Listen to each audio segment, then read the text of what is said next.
ये कहानी आशापुर नाम के एक छोटे से गांव की है। आशापुर गांव के लोग साधारण जीवन जीते थे। इस गांव में ज्यादातर किसान थे जो अपनी आजीविका के लिए बारिश पर निर्भर रहते थे। इसी गांव में रामू नाम का एक किसान रहता था। रामू मेहनती और ईमानदार था, लेकिन वह हमेशा अपनी किस्मत को कोसता रहता था। और आखिर कोसे भी क्यों ना, रामू बहुत मेहनत करता था, परंतु उसकी फसल कभी समय पर नहीं पकती, और जब पकती तो बारिश या सूखा सब बर्बाद कर देता। यह कहानी उसकी बदकिस्मती और एक अद्भुत मोड़ की है। एक दिन इसी तरह काम करने रामू सुबह सुबह अपने खेत पर पहुंच जाता है। रामू के पास एक छोटी सी जमीन थी जो अगल बगल से दूसरों की जमीन से जुड़ी हुई थी। रामू जब अपने खेत पर पहुंचा तो वो देखता है उसके अलावा अगल बगल के खेतों पर काम करने कोई भी नहीं आया है। ये क्या अब तक कोई नहीं आया? लगता है किसी को कुछ पड़ी ही नहीं है। चलो, अब इनके लिए तो मैं कुछ नहीं कर सकता, पर कम से कम अपने खेत का काम तो कर सकता हूं। फिर रामू अपनी कुदाल लेकर अपने खेत पर काम करने लगता है। काम करते करते सुबह की दोपहर हो जाती है, पर रामू अपने काम करने में इतना व्यस्त था कि उसे तो समय का पता ही नहीं लगता है। तभी थोड़ी देर में उसकी पत्नी गौरी उसके लिए खाना लेकर आती है। सुनते हो, आओ आकर खाना खा लो। गौरी की आवाज सुनकर रामू को समझ आता है कि दोपहर हो गई है। अरे ये क्या दोपहर हो गई? समय का तो पता ही नहीं चला। चलो, अब गौरी खाना लेकर आ गई है तो खाना खाकर थोड़ी देर आराम करके फिर काम करता हूं। रामू गौरी के साथ खेतों के पास वाले पेड़ के नीचे बैठकर खाना खाने लगता है। क्या हुआ जी? लगता है आज कुछ ज्यादा ही थक गए हो। हाँ, आज सुबह से लगातार खेतों पर काम कर रहा था। सुबह की दोपहर हो गई, पता भी नहीं चला। तो आपने थोड़ी देर आराम क्यों नहीं किया? मैं क्या करता, अगल बगल के खेतों पर कोई काम करने आया ही नहीं, तो मुझे लगा अभी दोपहर होने में समय है, इसलिए मैं भी लगा रहा। वो तो तुम आई तो पता चला कि दोपहर हो गई। क्या हुआ, अब तक कोई आया क्यों नहीं खेतों पर काम करने? वही तो, इन लोगों का ही सही है, जब मर्जी आते हैं, जब मर्जी जाते हैं। और एक मैं हूं जो इतनी मेहनत करता हूं, फिर भी पता नहीं कैसी किस्मत है मेरी, जो हमेशा कोई ना कोई बहाने से मेरी मेहनत बर्बाद कर ही देती है। रामू को इतने परेशान देखकर गौरी उसे दिलासा देने की कोशिश करती है। आप इतना क्यों दुखी हो रहे हो? आपको पता है ना, आप मेहनत करते हो तो बस। किस्मत को क्या कोसना? आज आपकी किस्मत साथ नहीं दे रही है, पर क्या पता कल आपकी किस्मत आपका साथ देने लगे। हाँ गौरी, पर ये कल कब आएगा? कब मेरी किस्मत मेरा साथ देने लगेगी? मैं जब सोचता हूं कि इस बार कोई परेशानी नहीं होगी, तो फिर कहीं ना कहीं से कोई ना कोई परेशानी आ ही जाती है। कभी कभी तो मुझे लगता है कि विधाता को भी मुझे परेशान करने मजा आता है। आप निराश मत होइए। देखिए, आप बस अपने मेहनत पर ध्यान दीजिए। मुझे पूरा भरोसा है कि आज नहीं तो कल आप खुद मुझे कहेंगे कि लगता है किस्मत मेरा साथ दे रही है। देखते हैं गौरी, ये समय कब आता है। रामू को खाना खिलाकर गौरी वहां से चली जाती है और रामू फिर से अपने खेत में काम करने लगता है। रामू अपने खेत में काम कर ही रहा होता है, तभी वहां बगल वाले खेत का मालिक हरि आता है। रामू को काम करता देख हरि उसे आवाज लगाता है। और रामू भाई, क्या हाल है? लगता है आज कुछ जल्दी ही आ गए थे खेत पर काम करने। जल्दी? जल्दी कैसी हरी भाई, दोपहर हो चुकी है। तुम आज कुछ ज्यादा ही देर से आए हो। हाँ भाई, आज थोड़ा देर से उठा था तो सोचा दोपहर का खाना खाकर ही जाता हूँ खेत पर तुम्हें क्या हुआ है रामू भाई?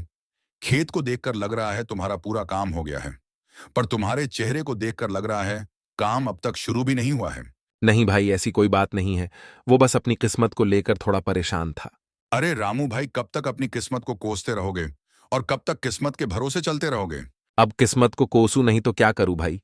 तुम तो जानते ही हो ना, पिछले साल बाढ़ आई, फिर सूखा पड़ गया था, और अब जब इस साल कोई प्रकोप नहीं है तो दिन ब दिन मंडी में अनाज के दाम गिर रहे हैं। भाई मुझे एक बात बताओ, हम दोनों के खेत एक दूसरे के अगल बगल में हैं, यानी तुम्हारे खेत में जो आफत आई होगी वही मेरे यहां भी हुआ होगा, पर मैं तो नहीं कोस रहा अपनी किस्मत को। हाँ, मैं भी मानता हूं कि किस्मत का साथ बहुत जरूरी होता है, पर सुनो भाई, मेहनत का फल जरूर मिलता है। कभी कभी हमें किस्मत को बदलने के लिए खुद कदम उठाने पड़ते हैं। मैं कुछ समझा नहीं भाई, जरा विस्तार से बताओ। रामू भाई, तुम खेती के अलावा क्या करते हो? रामू हरि का ये प्रश्न सुनकर थोड़ा चौंक जाता है। उसे लगा कि शायद हरि के पास कोई ऐसी बात है जो उसकी समस्या का समाधान कर सकती है। हरी भाई, मेरे पास खेती के अलावा और कोई काम नहीं है। मेरे पिता और दादा भी यही करते थे। पहले दादा की जमीन पिताजी को मिली थी, और अब मुझे, तो हम हमेशा से अपनी जमीन पर ही निर्भर रहे हैं। देखो भाई, वो पहले का समय था जब खेती किसानी से तुम अपना और अपने घर वालों का पालन पोषण कर सकते थे, पर अब तुम्हें उसके अलावा भी कुछ करना पड़ेगा। हरी भाई, खेती के अलावा क्या करूं? भाई मैं तुम्हें बताऊंगा, नहीं दिखाऊंगा। पहले तुम फटाफट से अपना सारा काम निपटा लो और मैं मेरे खेत का काम कर लेता हूँ। फिर मैं तुम्हें मेरे साथ अपने घर ले जाता हूँ। ठीक है भाई, मैं अभी अपने खेत का काम निपटा लेता हूँ। फिर दोनों जान अपने अपने खेतों में काम करने लगते हैं। रामू ने अपने खेत का काम सुबह जल्दी आकर शुरू किया था, इसीलिए उसका काम जल्दी हो जाता है।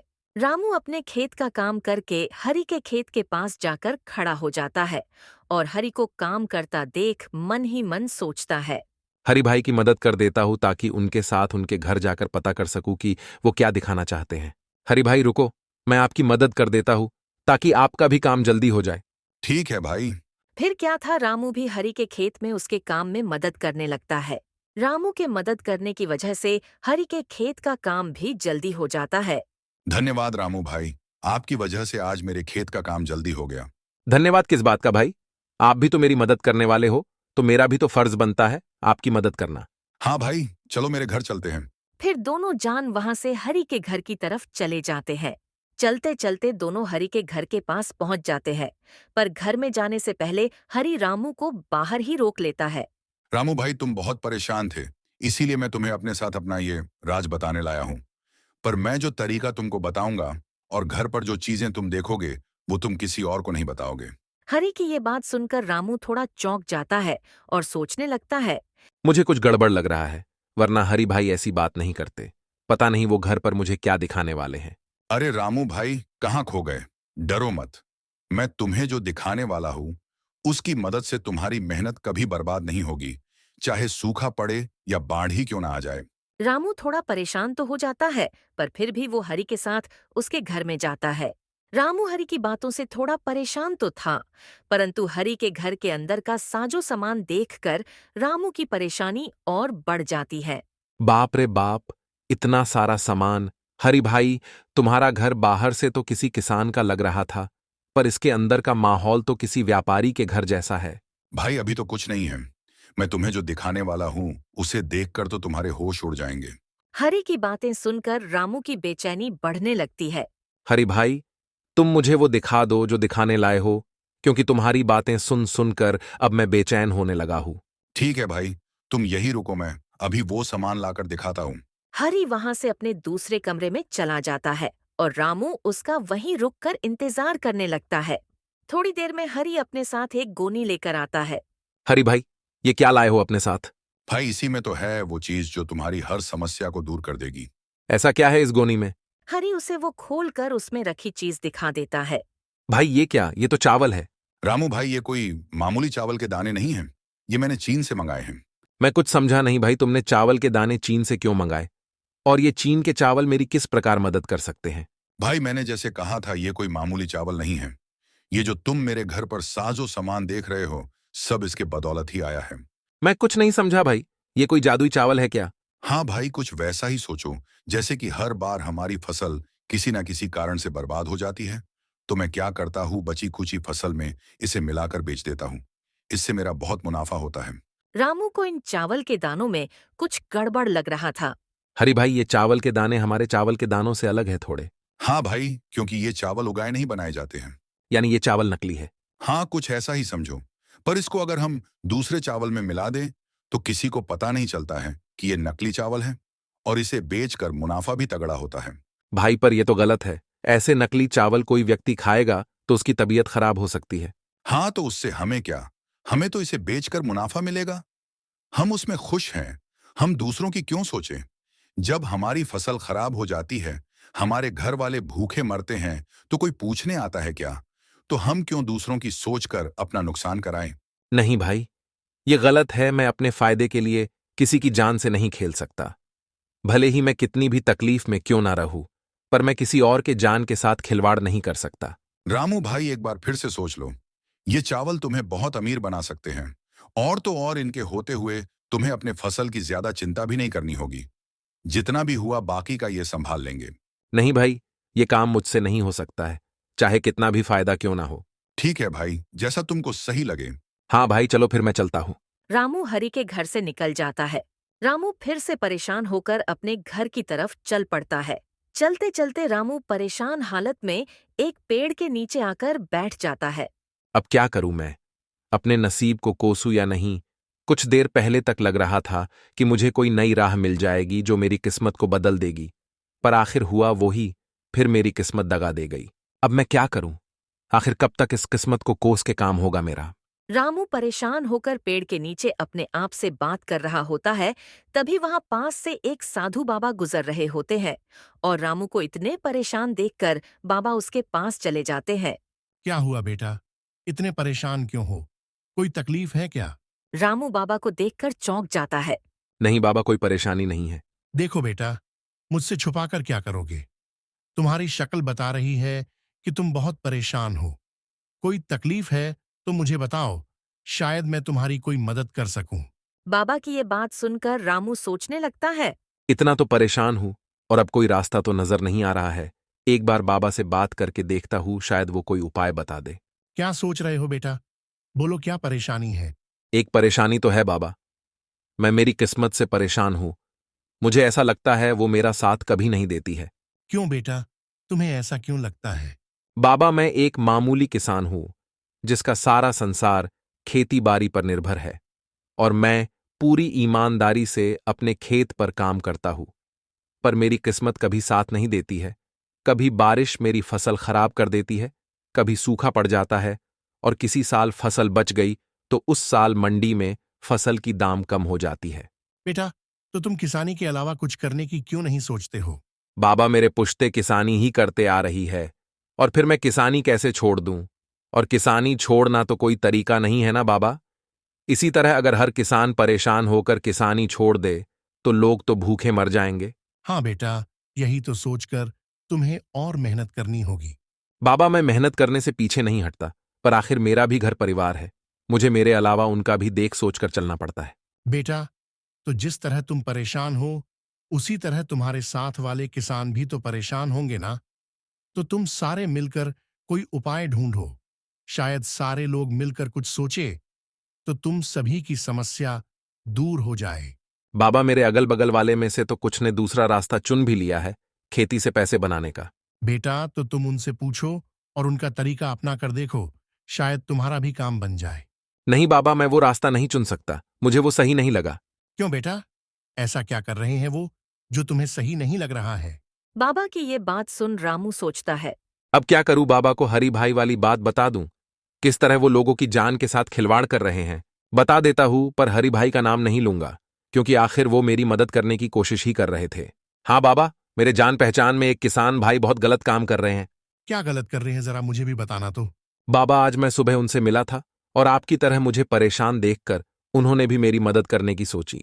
उनकी भी खेती का काम है जो हर साल मेरे तरह कुछ ना कुछ कारणों से खराब हो जाती थी, तो उन्होंने एक नया उपाय सोच लिया है बचे कुचे अनाज के साथ पैसे कमाने का। ऐसा क्या करते हैं बेटा वो बचे हुए अनाज से?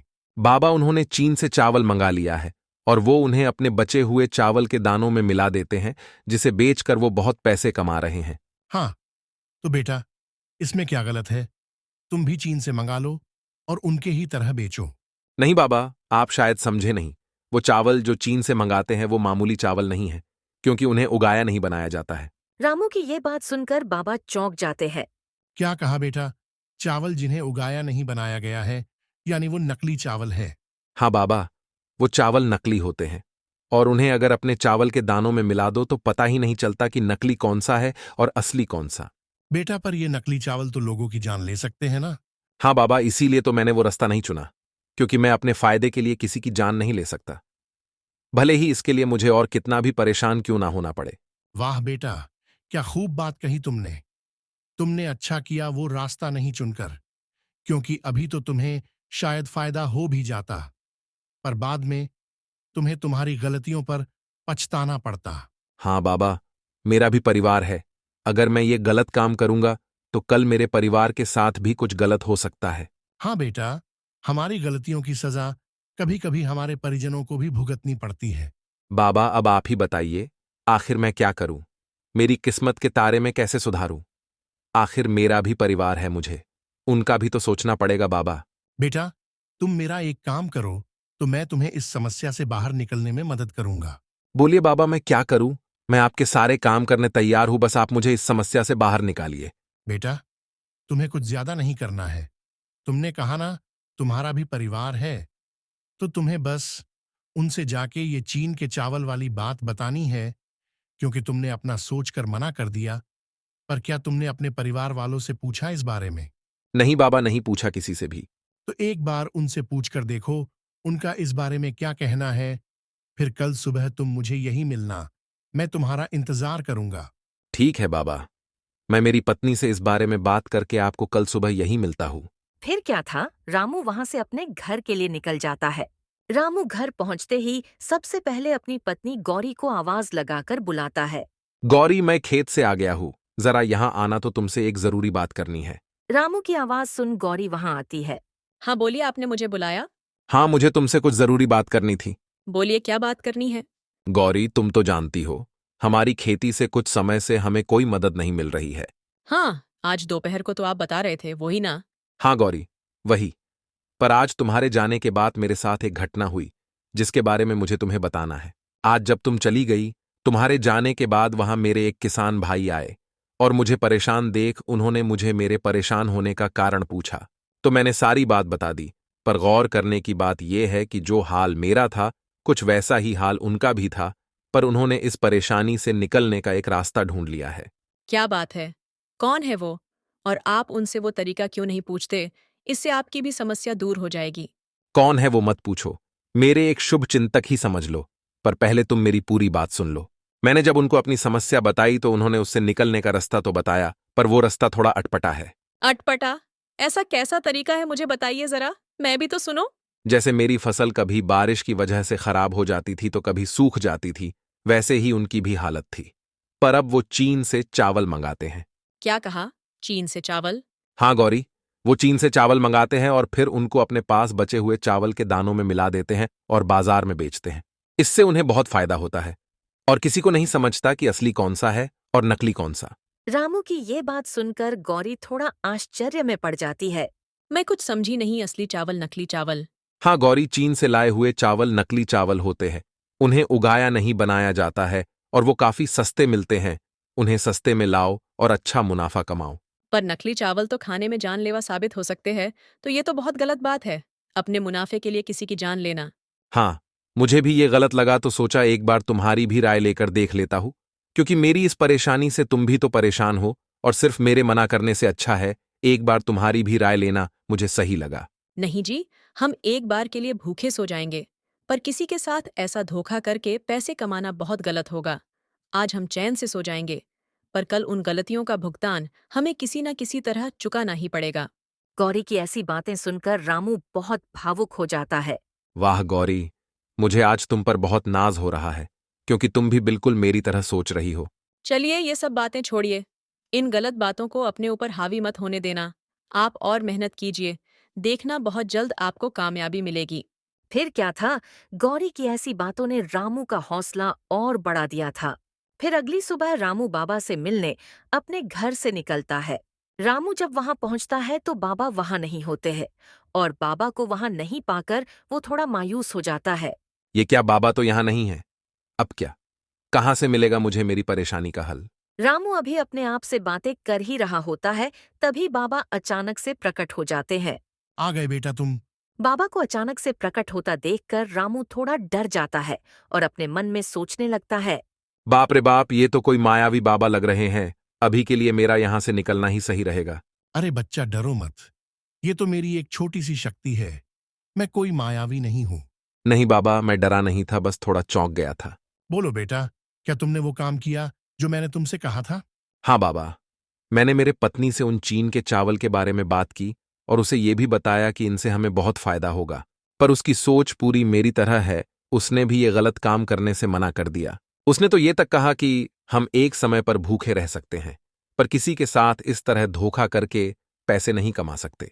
रामू की ये सारी बातें सुनकर बाबा बहुत प्रसन्न होते हैं। ये तो बहुत अच्छी बात है बेटा कि तुम्हारी घरवाली की सोच बिल्कुल तुम्हारी तरह है। बाबा, अब आप मुझे कोई तरीका बताइए जिससे मेरी समस्याएं दूर हो सकें। हाँ बेटा, रुको, मैं तुम्हारे लिए कुछ लाया हूं जिससे तुम्हारी सारी समस्याएं दूर हो जाएंगी। बाबा फिर उसे एक पोटली देते हैं। बाबा, इस पोटली में क्या है? बेटा, इस पोटली में जादुई मिट्टी है। तुम बस इस मिट्टी को ले जाकर अपने खेत में छिड़क देना और फिर उसके बाद अपने अनाज के बीजों को छिड़क देना। फिर कमाल देखना। पर एक बात याद रखना, मिट्टी कम कम छिड़कना, और जब पोटली की मिट्टी खत्म होने वाली हो तो अपने खेत की मिट्टी इसमें मिला देना। इस पोटली को कभी खाली मत होने देना। ठीक है बाबा, मैं आपकी सारी बातों को याद रखूंगा। ठीक है तो बाबा, मैं चलता हूँ। रामू फटाफट से जाकर अपने खेत में मिट्टी छिड़क देता है। चलो, अब मिट्टी तो छिड़क दिया, अब फटाफट से बीजों को भी छिड़क देता हूँ। रामू सारे खेत में जल्दी जल्दी बीज छिड़क देता है। चलो, बाबा के कहे अनुसार मिट्टी भी छिड़क दी और बीज भी। चलो, अब घर चलता हूँ। कल सुबह जल्दी आकर एक बार खेत का जायजा ले लूंगा और जादुई मिट्टी का कमाल भी देख लूंगा। फिर अगली सुबह रामू सुबह सुबह अपने खेत पर पहुंच जाता है और अपने खेत की हालत देखकर चौंक जाता है। उसका खेत पूरा हरा भरा हो चुका था। उसे अपने आंखों पर यकीन नहीं हो रहा था। आखिर बाबा की बात सही हो गई। अब इस जादुई मिट्टी से मेरी सारी परेशानियां दूर हो जाएंगी और आखिर गौरी की बात भी सही हो गई। अब किस्मत भी मेरा साथ देगी। दोस्तों, इस तरह रामू और गौरी के नेक दिली ने उनकी बदकिस्मती को बदल दिया और अब उन्हें अपने किस्मत को नहीं कोसना पड़ेगा।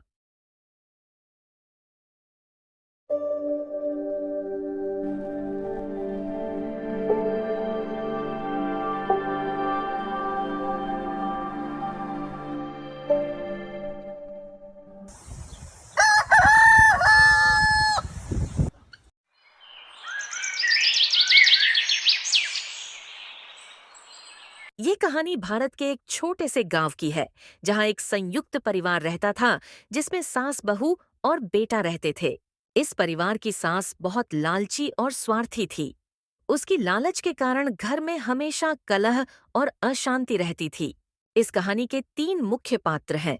सासू माँ, जिनका नाम शांति देवी है। शांति देवी एक लालची और स्वार्थी महिला है, जो हमेशा अपने फायदे के बारे में सोचती है। इस कहानी की दूसरी पात्र है लाचार बहू, जिसका नाम सीमा है। सीमा एकदम सरल, दयालु और सहनशील महिला है, जो सास के अत्याचार सहने के बावजूद परिवार को एकजुट रखने की कोशिश करती है। कहानी का तीसरा और आखिरी पात्र है रमेश, जो शांति देवी का पुत्र और सीमा का पति है। रमेश एक मेहनती और आज्ञाकारी बेटा, जो अपनी माँ की सभी बातें मानता है और माँ का सम्मान करता है, और जो अपनी पत्नी से बहुत प्यार भी करता है। एक दिन सुबह सुबह जब सीमा रसोई घर में काम कर रही थी, तभी उसकी सास उसे फटकार लगाने रसोई घर में आती है। सीमा, तुमने आज फिर से दाल में ज्यादा मसाला डाल दिया था। तुमसे तो कुछ भी ठीक से नहीं होता।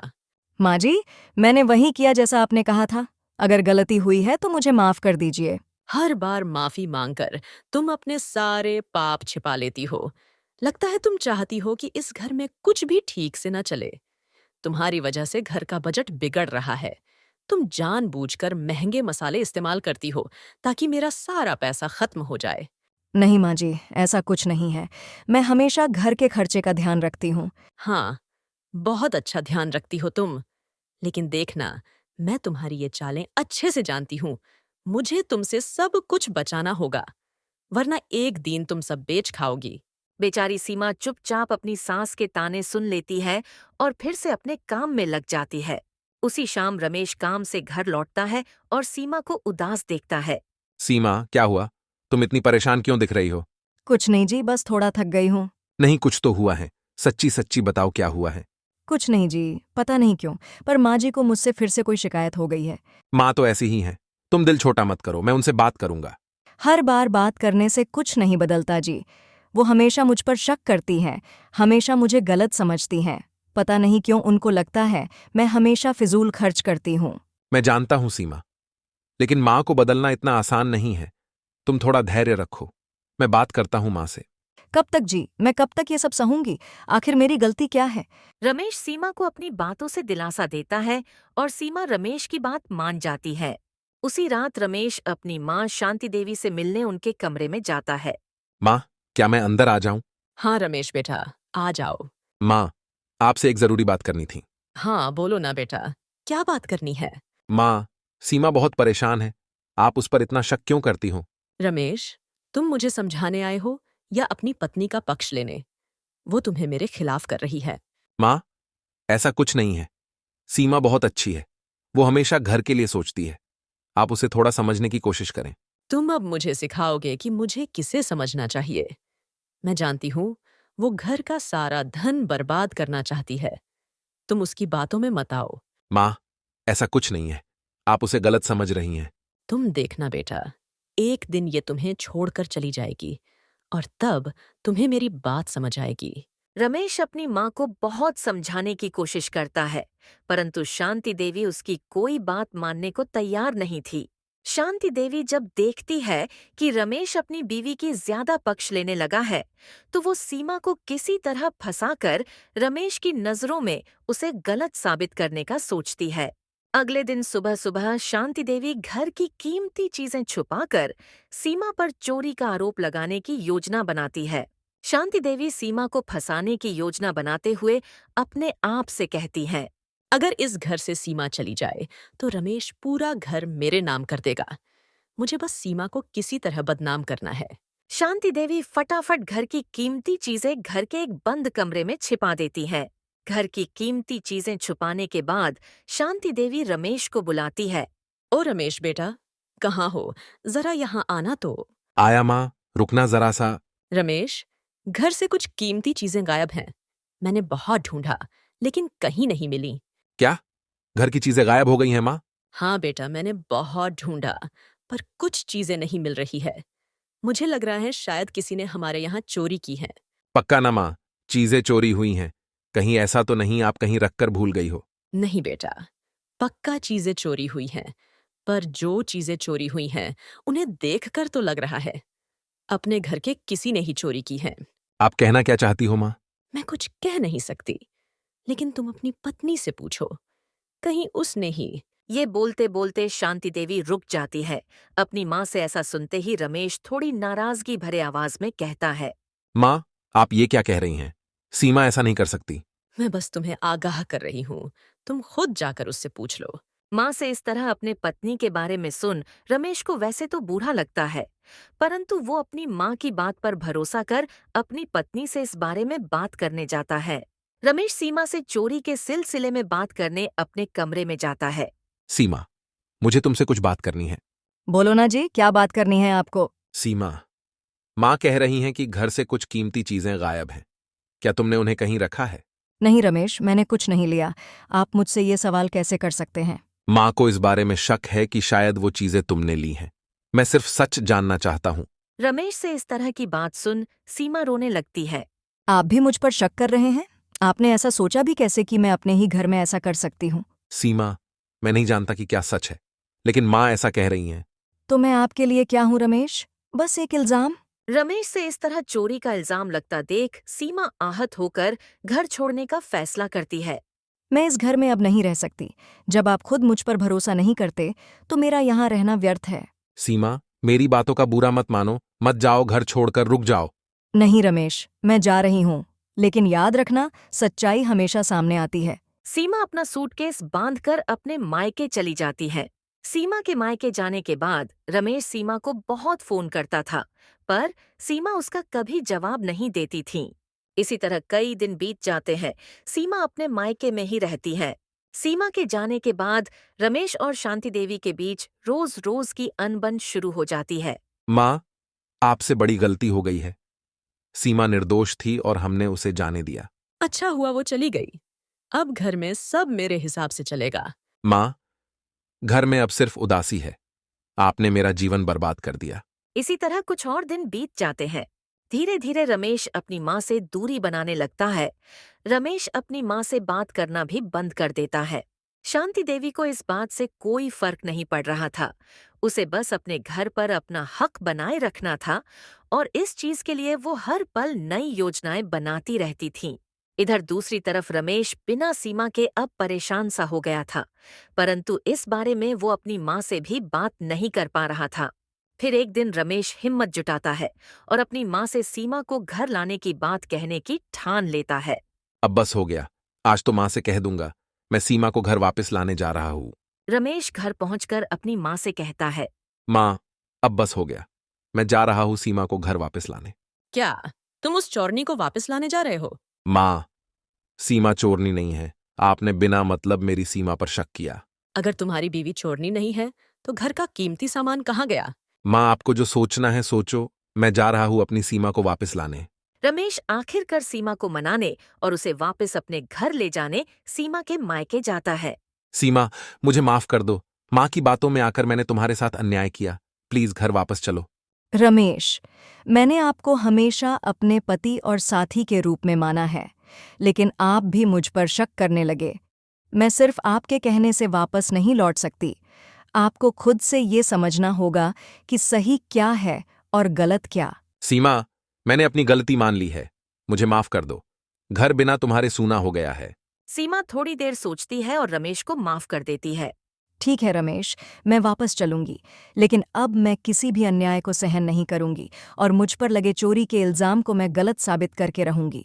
ठीक है, तुमको जो सही लगे करना, बस अब तुम घर वापस चलो। रमेश सीमा के साथ अपने घर लौट जाता है। माँ, ओ माँ, देखो तो कौन आया है। रमेश के आवाज लगाने पर भी शांति देवी जवाब नहीं देती है। शांति देवी का ये स्वभाव देख सीमा समझ जाती है अब भी कुछ नहीं बदला और उसे अपनी शातिर सास के और नए नए योजनाओं से सावधान रहना होगा। शांति देवी को अपनी बहू को देख बिल्कुल प्रसन्नता नहीं हुई। वो अपनी बहू को देख मन ही मन सोचती है। कुछ दिन रह लेने देती हूँ इसे और फिर कोई नई योजना बनाकर इसे फंसा दूंगी, तब जाकर मेरे बेटे को समझ आएगा कौन सही है और कौन गलत। फिर कुछ दिन शांति से बीत जाते हैं। शांति देवी भी फिलहाल अपनी बहू को फंसाने के लिए कोई नई योजना नहीं बनाती है। फिर एक दिन शांति देवी सोचती है। चलो अपनी इस बहू को थोड़ा डरा कर रखती हूँ। शांति देवी सीमा को आवाज लगाती है। सीमा, जरा यहाँ आना तो। आ रही हूँ माँ जी। शांति देवी के बुलाने पर सीमा फौरन उसके पास जाती है। शांति देवी सीमा को अपनी धौंस दिखाने के लिए कड़क आवाज में कहती है। अब तुम आ ही गई हो तो मेरी बातें मानकर चलना, वरना तुम जानती हो कि मैं क्या कर सकती हूँ। अपनी सास से इस तरह की बात सुन सीमा भी कड़क आवाज में कहती है। माँ जी, अब मैं चुप नहीं रहूंगी। जो सही है वही करूंगी और जो गलत है उसे सबके सामने लाऊंगी। सीमा से इस तरह का जवाब सुन शांति देवी हैरान हो जाती है और मन ही मन सोचती है। अब समय है कोई योजना बनाकर इसे यहाँ से भगाने की। फिर एक दिन अकेले बैठे बैठे शांति देवी सोचती हैं। चलो, अब बहुत दिन रह ली मेरी बहू, अब फिर से इसे फंसाने का टाइम आ गया है। शांति देवी अपने गहनों का डिब्बा उठाकर उसे छुपाने अपने बंद कमरे की तरफ जाती है, परंतु सीमा इस बार उसे देख लेती है और सावधान हो जाती है। सीमा ये देख फौरन रमेश को फोन कर घर जल्दी आने बोलती है। शाम को जब रमेश घर आता है तो सीमा रमेश से कहती है। आपकी माँ फिर से मुझे चोर साबित करना चाहती हैं। कहना क्या चाहती हो? मैं क्या कहना चाहती हूँ वो मैं बाद में बताती हूँ। पहले आप मैं जो बोलूंगी वो करोगे, ये वादा करो। हाँ, वादा करता हूँ, बोलो क्या करना है। देखो जी, मैंने अपनी आंखों से माँ जी को अपने गहनों का डिब्बा पुराने वाले बंद कमरे में ले जाते देखा है। देखना, कल माँ जी मुझ पर पक्का उनके चोरी होने का इल्जाम लगाएगी। पर मैं चाहती हूँ कि जब माँ जी अपने गहनों की चोरी वाली बात आपको बोले तो मैं जो अभी आपको बोल रही हूँ वही बातें आप माँ जी से बोलोगे। मैं कुछ नहीं समझ रहा हूँ, चल क्या रहा है, साफ साफ कहो। सीमा उसको अपना सारा प्लान समझा देती है। फिर अगली सुबह शांति देवी अपने नाटक का आरंभ करती है और जोर जोर से रोने लगती है। हाय राम, मैं तो लुट गई, किसी ने मेरा गहनों का डिब्बा चुरा लिया। शांति देवी फौरन अपने बेटे को आवाज देती है। रमेश, अरे ओ रमेश, कहाँ हो बेटा, जल्दी यहाँ आओ। रमेश फौरन अपनी माँ के कमरे में पहुंच जाता है। हाँ माँ, बोलो क्या हुआ, क्यों चिल्ला रही हो इतना? देखा बेटा, मैं तुझे मना कर रही थी ना, तेरे इस चौरनी बीवी को वापस लाने। देखा, इसके आते ही मेरा गहनों का डिब्बा चोरी हो गया। जब शांति देवी अपनी चोरी की झूठी कहानी रमेश को सुना रही होती है तभी वहां सीमा भी पहुंच जाती है। सीमा को देखते ही शांति देवी बड़े तीखे स्वर में कहती है। देखो देखो, आ गई चोरनी। अपनी माँ से ये बातें सुन फौरन रमेश बोलता है। माँ, अब आपको टेंशन लेने की जरूरत नहीं है, मैं अभी आपके चोर को पकड़ लेता हूँ। हाँ बेटा, फौरन अपने इस बीवी को पुलिस को पकड़वा दो। नहीं माँ, सीमा चोर नहीं है, चोर कोई और ही है। मैं कुछ समझी नहीं बेटा। सीमा चोर नहीं है तो कौन है? माँ, मैंने घर में चोर कैमरे लगा दिए हैं ताकि हमारे घर में क्या क्या चल रहा है सब कुछ मुझे दिखाई देता रहे। रुको, अभी पुलिस को बुलाता हूँ और वो रिकॉर्डिंग पुलिस को दिखा देता हूँ। शांति देवी कैमरे की बात सुन डर जाती है। कैमरा? तुमने कब घर में कैमरा लगा दिया? माँ जी, उसे कैमरा नहीं सीसीटीवी कहते हैं। अभी पुलिस आएगी और सीसीटीवी में देख असली चोर को पकड़ लेगी। शांति देवी सीसीटीवी की बात सुन डर जाती है और डर के मारे सारी बातें रमेश को बता देती हैं। मुझे माफ कर दो रमेश बेटा, पुलिस को मत बुलाओ। मैंने ही अपने गहने पुराने कमरे में रख दिए हैं। मुझे माफ कर दो, मैं बस सीमा बहू को फंसाना चाहती थी। अपनी माँ से सारी हकीकत सुन रमेश अपनी माँ से कहता है। माँ, आपकी लालच की चक्कर में आपने मेरे अच्छे खासे रिश्ते में दरार पैदा कर दी थी। देखा माँ जी, मैंने कहा था ना, इस बार मैं अन्याय नहीं सहने वाली हूँ। हाँ बहू, मुझे माफ कर दो। मुझे पुलिस के हवाले मत करो। अब से मैं ऐसी गलती कभी नहीं करूंगी। शांति देवी के इतना गिड़गिड़ाने पर सीमा रमेश से कहती है। सुनो जी, माँ जी को माफ कर दो। आखिर माँ जी ने अपनी गलती मान ली है। शांति अपनी बहू की हाँ में हाँ भरती है। बस फिर क्या था, शांति देवी भी सुधर जाती है और सीमा पर लगा इल्जाम भी झूठा साबित हो जाता है। फिर सीमा और रमेश अपने कमरे में लौट जाते हैं और रमेश भी सीमा से माफी मांगने लगता है। सीमा, मुझे भी माफ कर देना। माँ के कहने पर मैंने तुम पर शक किया था। इसमें आपकी कोई गलती नहीं है। ये तो बस आप माँ जी की बातों के वजह से बहक गए थे। हाँ, पर कुछ भी कहो, तुम्हारा झूठा सीसीटीवी वाला आइडिया काम तो आया। बिना किसी सबूत के माँ ने अपनी सारी गलती मान ली।